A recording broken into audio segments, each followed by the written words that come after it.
You guys are amazing. I mean, I stand up here and I look out, and just looking at you, into you, shifts something here every time I do it. I don't think this will get old. So, 2 weeks ago, we started talking about a philosophy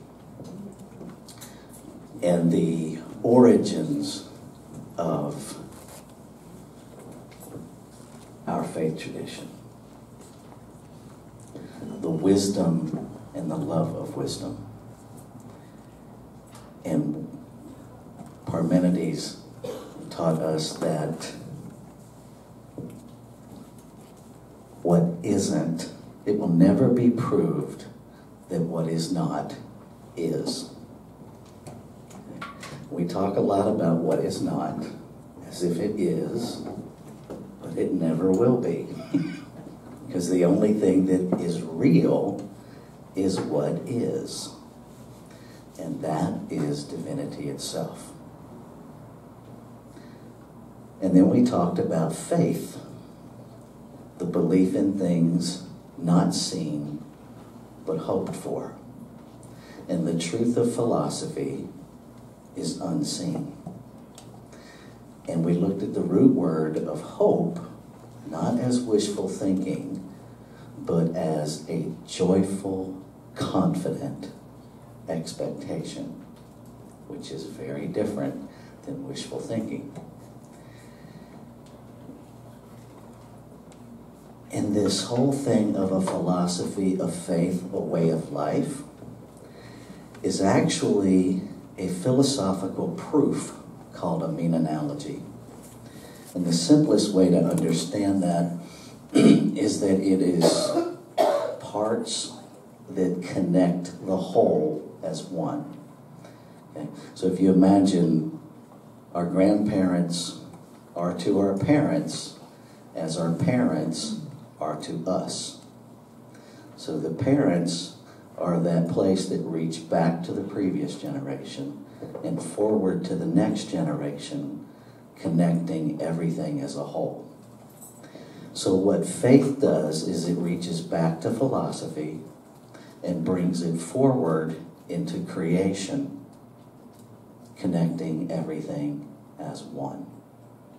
And that's where metaphysics gets the divine and creation as one. It's one continuous act of creation. It's not episodes of creation. Creation happened once and it's still happening. That's the lineage of the divine, if you will. A way of life we often interpret and confuse with this physical life. That's not what it's talking about. It's talking about the way of life, the life that we talked about back in philosophy. And faith brings that forward into the activity of this physical thing that we call life. But what it really is the activity of life as the origination. The English language is such a funny tool, and it's really a very limited tool. Most other cultures have hundreds of words for love. They have hundreds of words for life that more specifically define the context of it. We have one word and a whole list of possible meanings for the same word, which is very confusing. I can talk about, I'm sourced from life while I'm living my life as a lifetime, and my life's work is, and I've used life multiple times, but do we really even know what I mean? Sometimes I don't. It's like consciousness. My job is to become more conscious of my consciousness so I can live a conscious life. And wait a minute.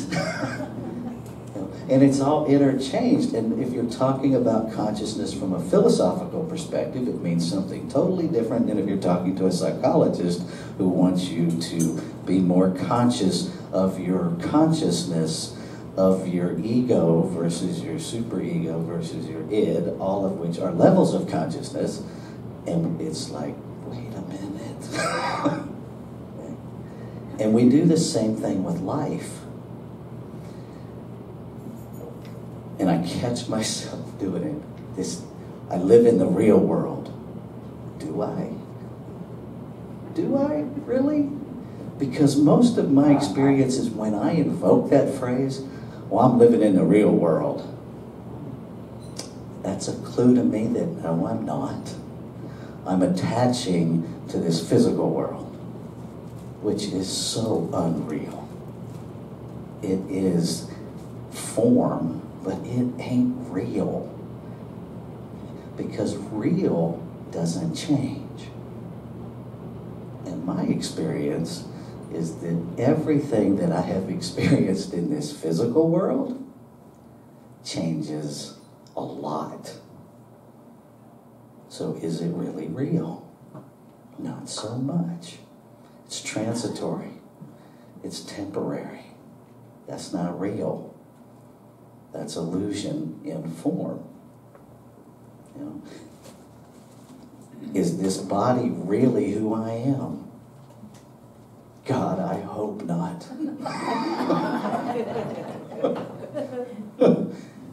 Because it's been through some metamorphosis that you know, there's no way that the little person that showed up is this person. And those of you that know me more deeply understand exactly what I'm saying. Totally different expression. The me that woke up this morning is not the me that's talking to you. Because awarenesses have happened since I woke up this morning that have changed the expression of me between Fair Oaks and here. The me that finishes this talk will not be the me that started this talk. And the you that's listening to it will not be the you that leaves here. Because we're all changing with every breath. So how is it that our way of life gets so stagnant? How is it that I can even say I have a way of life in talking about these earthly terms? Because we get attached. We get attached, and it's very Buddhist freedom that everything that I think is real truly is the source of my pain in this physical realm. Because see, when I attach to it, now I have something to lose. But do I really? In the infinite expression of life that is truly real, that is consistent, that is unchanging, what is there to lose?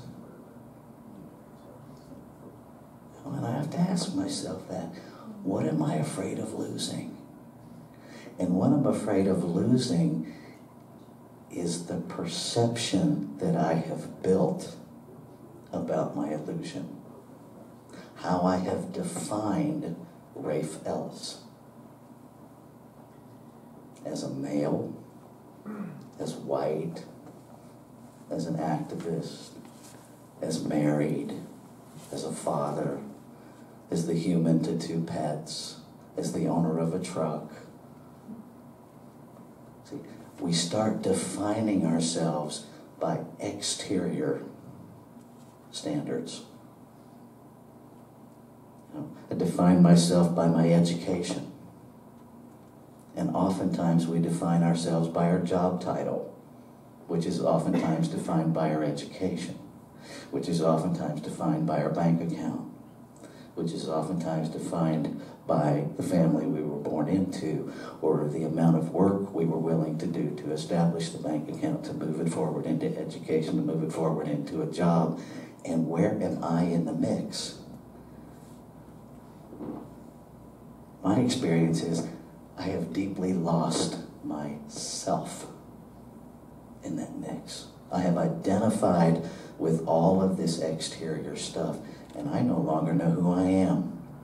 And the first time that became really real to me was when I manifested my termination from my career. And I very much manifested my termination. I'm very clear about that. I called my wife and I said, I'm going to submit this complaint and then I'm going to get fired. There's no doubt in my mind. And I submitted the complaint, and 48 hours later, the head of HR flew in from Southern California to do the honors. I saw her pull in the parking lot and I was like, well, that didn't take long. And it was one of the most magnificent things I have ever done for my real self, because it shook me loose from an identity that was literally killing me. I was working 80 plus hours a week, and physically it was killing me. Mentally, I was already gone. Spiritually, I hadn't been with myself in years. Sometimes we have to go to drastic measures to wake ourselves up. Ernest Holmes says, for those of you that like the reference points on page 27, nothing supernatural about the study of life. Let us then approach the science of mind, the science of spiritual psychology, with awe, but not with fear, with truly a humble thought, but not with a sense that we are unworthy. Let us approach it normally, happily, willingly to accept, glad to experiment, hoping, which we now know means a joyful confidence, and believing that as the result of our efforts, we shall each, not some of us, each derive a great good, a sound understanding of the natural laws of life as they apply to the individual and the individual's relationship to the whole universe, universal scheme of things. We go back to the origin. Faith brings us through into our way of life. The hardest part that I've experienced is getting honest about what way of life I'm actually living. It has been my experience, again, maybe you've had a different experience, but to recognize that I've invested all this time and all this money into this identity that I think you will accept, that I think you will approve of, and that will make me okay. If you approve of me, I'll be all right. See? And then we start counting how many people approve of us. I got 30 people that liked my Facebook post. I must be doing all right. I know I'm not the only one. Hey. Man, only 2 people liked that post. What did I say? Maybe I shouldn't say that again. The people I work with are going out for pizza, and they didn't invite me. What's wrong with me? I'm not the only one. I just know I'm not. And it starts when we're little. You know, we have those wonderful experiences in school where we're going to pick teams. Somebody has to get picked last. But nobody tells us that. Nobody tells us that because of the law of math, somebody has to get picked last.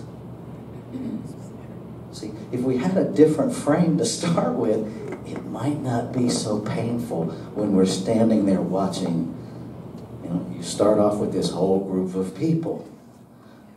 I want that one, I want that one, I want that one. And we don't, at least I didn't stand there looking at which team I wanted to be on. I stood there looking at, wow, everybody's getting picked except me. How would that have been a different experience if someone had taught us that there's 10 people, 5 of you are going to go here, 5 of you are going to go there, and someone will be picked last simply because that's how math works. It means nothing else. It's how are we framing things? How are we framing things? And what's going on that we make that our identity? Okay. This morning when I was getting ready, because I am churched from birth in Christianity, the one that I still hold deeply in my heart is my Pentecostal experience, oddly enough. Because the thing that the Pentecostal experience gave me was a very deep I-thou relationship. I came out of that. There's a ton of other extraneous guilt and shame stuff and the hellfire and brimstone, and you know, we get to sort it out and keep what actually resonates and bless the rest on its way somewhere else. But the thing that anchors really deeply is that internal sense and true relationship with the source of my being. And that's where I got that, and it's amazing to know that I can really, truly turn inward and know who I am. Feel who I am. Have a conversation with who I am. And who I am returns the other side of that conversation, that it's reciprocal. And that's how I begin to learn who I really am. And then comes the challenge, will I let that be my way of life? Or am I more attached to you dictating my way of life? And that was a hard truth to come to because, you know, I used to think that I was actually in charge. And then I stepped back and looked at it, and I was an observer. I had completely removed myself from all participation. Life was happening to me. Now, those of us that are familiar with the kingdoms of consciousness, that's number one. That's victimhood. Life is happening to me. And then we progress through, I'm in charge and life is happening because I make it so. And then we progress to life is happening through me, where we let go of some of the control and we're more aware that there is a divine source in us that is actually greater than us, yet is in us and all of us. We're just not all of it. And then Kingdom 4 is that place where we recognize, and I would love to say I stay there more than I do, but the times are fleeting, where I really get that the divine is happening as me. That's real. that this is just the vehicle for life to have its way. And that's what we're talking about when we say a way of life. It's the way that life is, not the way that Rafe is. Rafe is just the vehicle for life to show up. And when I really wrap my mind around that, oh my God. And if I think about it too long, it becomes, oh my God. Because then I start thinking I'm somehow responsible for how life shows up. And then I realize, oh my God, I am. That I actually do have a responsibility. Because we have this amazing thing called choice. And even though there is this infinite, inexhaustible source that is me, that is my life, I can turn off the tap anytime I choose. I can say, yeah, you're amazing, you're wonderful, you're more than I can ever in my human mind conceive of. No, thank you. No, thank you. I'm just all the good I need today. I'm good. And when we go to that place that says, well, I'm just being realistic, is that not what we're saying? I'm just being realistic. That's enough, God. I'm good. I'm good. And what we're limiting ourselves based on what is comfortable to conceive. We're talking to some of my fellow ministerial students yesterday. And it's interesting to notice that we talk about we're whole, perfect, and complete, which is quite true. And we talk about there's nothing to regret or hold on to, that we can be completely healed and live in absolute freedom. But watch what happens when you claim it. We're an interesting lot, us human beings. We were doing an exercise, and it was like,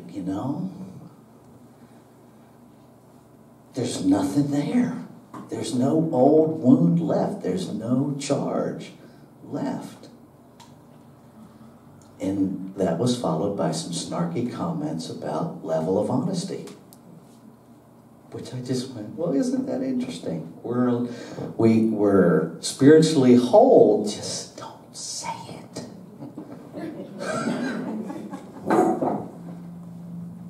We're complete, which means nothing missing. Just don't say it. See, and I don't want you to say it because I'm still looking for my stuff. See, and if you talk about completeness, and in my human fallibility, I personalize it, well, now there's something wrong with me. Thank you very much. You claiming your perfection somehow made me feel bad. That's kingdom one. Life's happening to me. And what would it be like if we begin to catch ourselves simply just living in the real world? Are you really? What if we conditioned ourselves to program that question, to challenge our human thinking every time it happened? Really, Rafe? This is as good as you're going to let it get? Why do we do that? I no longer care why. I'm just done doing it. Now, let me issue that with a warning. Because I'm done doing it, the more I practice that doneness, the more it might splash out on you. We were having dinner with a group of folks up in Santa Rosa last night. And one of the young women in the group was talking, and she's like, yeah, I think I'm going to study sociology so I can make this much money. And what instantly came out of my mouth was, well, that's an interesting perspective. What if it could be different? What if you could make this much money? So I warn you, the more I practice this, the more it may splash upon you and mess up your limited thinking. Let me just apologize now. I used to work in drug and alcohol treatment. I would tell the clients, my job is never to get you clean or keep you clean. My job is to screw up your using. And I'm really good at that. I'm just going to tell you the truth, so the next time that you think you want to use, you see my big face going, yeah. And it makes it really harder for you to have fun. Okay? So I'm going to screw up your limited thinking. So let me just apologize now, because you're not going to have as much fun anymore. Not with that. Okay? So when you catch yourself, and you will now because you can't unring the bell, you showed up to hear this. You participated. Is that real? Is that the way of life? Or is that the way of your limited life?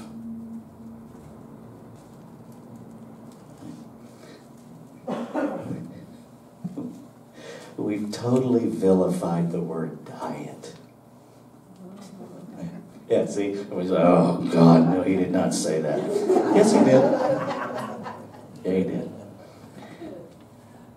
Because diet is synonymous with life. Bet you didn't know that. Diet comes from the Greek word dieta, which literally means way of being.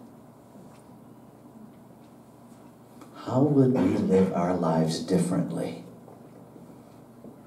if we actually started understanding what we're saying? Diet's not about the food I eat. It's not about my diet of TV. That's an outpicturing of my diet. My diet is my way of being. My way of being is based on my belief. My belief is my faith in the divine. It's all one. There is no way to disconnect it. Everything we do is created twice. Once in mind, and then in form. Which one do we get to control? If we don't like the form that we're creating, we have some choices. Complaining is a popular choice. Blaming, probably the second popular choice, based in the first choice. And then supported by the first choice. Which is why complaining gets to be the top choice, because we use it in between all the other choices. Because it reinforces. When we talk about stop telling our story, we're not saying stop talking about who you are. We're not saying stop talking about your experience. Because I'm pretty sure we can't change anything that we won't talk about. We need to talk about what's happening. You know, if I'm traveling from point A to point B, in a vehicle, okay, and the vehicle has a gallon of gas, and the vehicle gets 20 miles to the gallon, and from point A to point B is 40 miles, I probably need to talk about getting gas. Or I'm going to have a different conversation halfway through my trip where I talk about why I didn't talk about getting gas. Okay? We have to talk about our story. But how are we talking about our story? Am I talking about my story from a place of understanding my way of being versus the way I'm acting, so that I can understand that the way of being is incongruent with how I'm showing up, and that the connector is my beliefs. And so if I know that the truth of life is infinite abundance, and I feel poor, that tells me I got to go to that middle section and clean up my belief.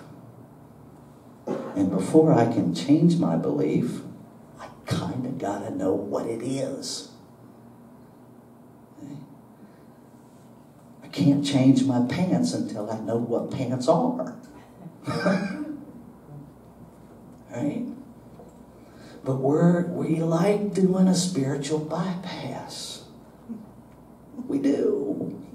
It's okay to quit lying about it. When we do, because what will other people think? I can't tell you how many people want to see a practitioner. They want to go for counseling. They want to come for prayer after service, and they won't.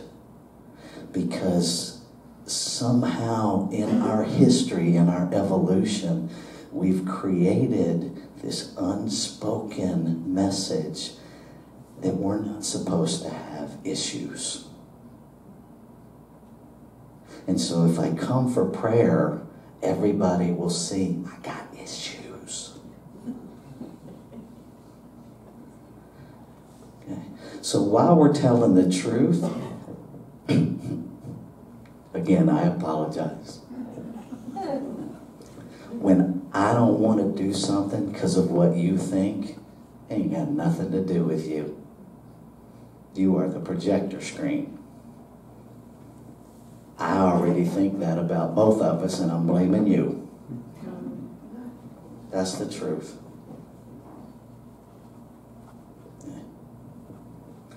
We're all one.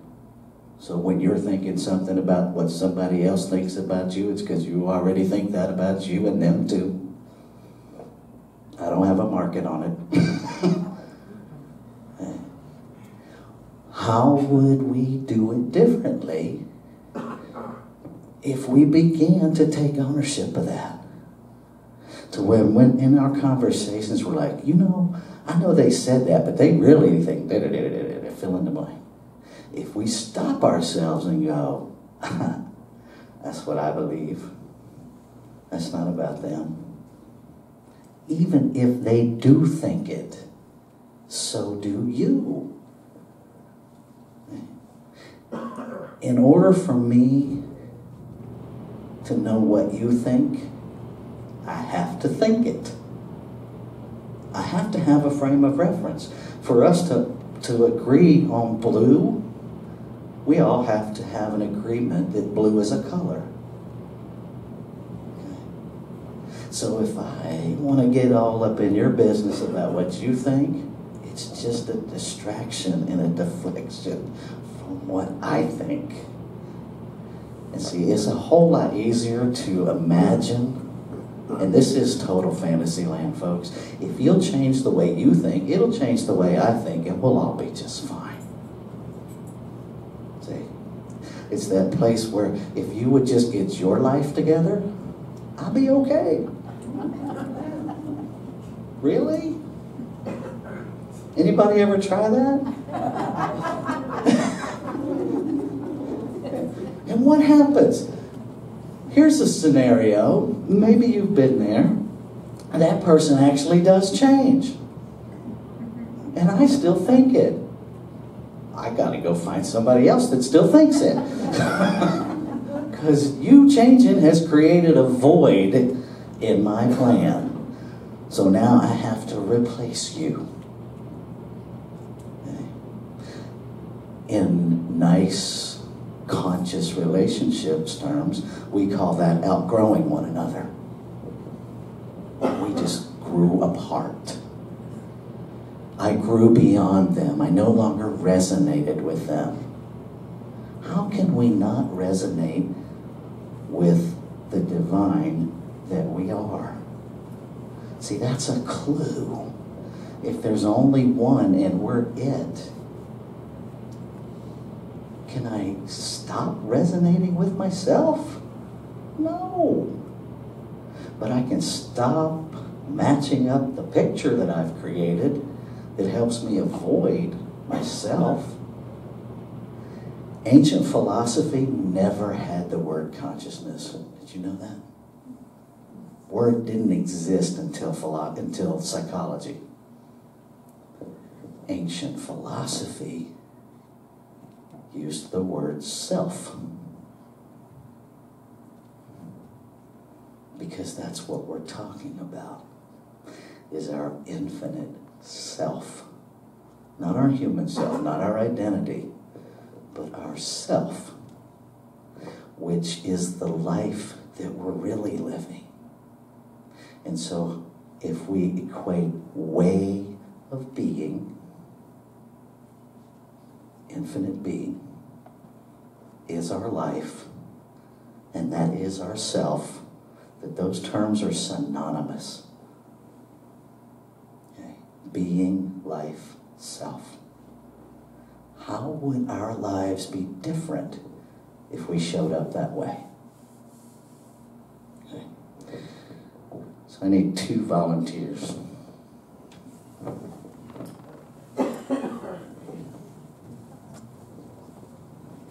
It's really a simple task. Here, Mark. See, if you wait too long, I just draft you. If you'll just make sure everybody has one of those.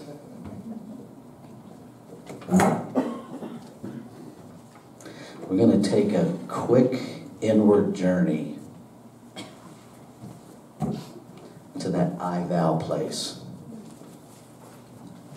And hopefully you have a pen. I have one if somebody needs to borrow it.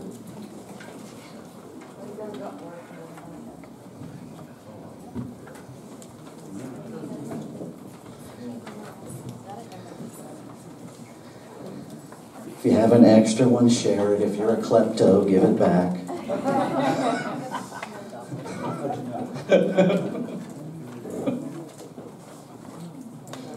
It happens.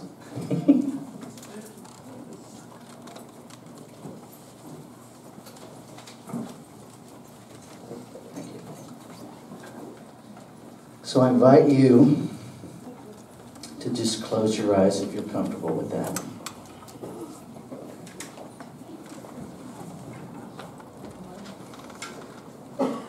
And to go inward.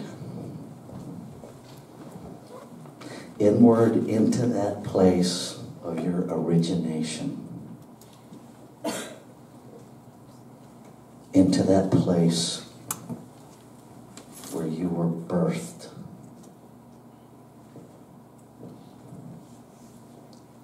Into the very mind of Source that thought you into being.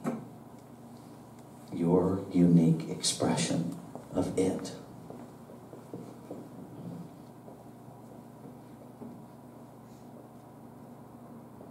And as you get there, I invite you to ask this question. What is my unique way of being?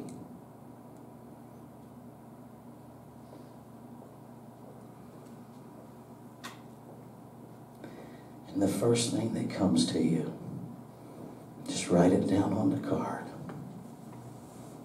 What is my unique way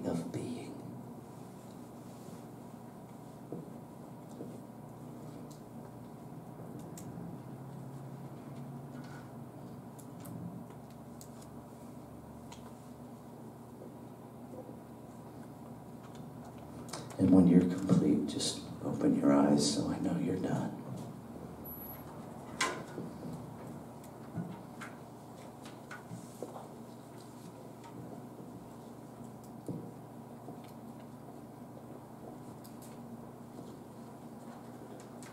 So I invite you to take that home with you and put it somewhere where you're going to see it frequently to remind you of the purpose. See, because the divine creates intentionally. None of us are here by accident. There is a very specific intention for you to be here. And it's amazing and magnificent. Keep that where you can see it to remind you. And then what will happen, and again, I apologize, everything unlike that is going to come into your awareness to be transformed. Okay. It can be like this creek out back that gently wears away the rocks through the friction of the water. Or it can be like the Oroville Dam. We get to choose. You get to choose. And I invite you to say yes to the way of life that is already you. Imagine something greater than you can even imagine. Let's take this into prayer. Divine being, infinite oneness, all that has ever been, the very source of creation. From its mind, first in thought, and then in form, creation continues. And it shows up as each of us. It shows up as all form. It is the truth of our being. It is the way of life available to us in every moment. And all that is required is that we simply say yes. Yes, I will be that. I will be what I already am. Yes. And then to live in the gratitude of that yes. Knowing that it's already done. Because the divine can only say yes back as each of us.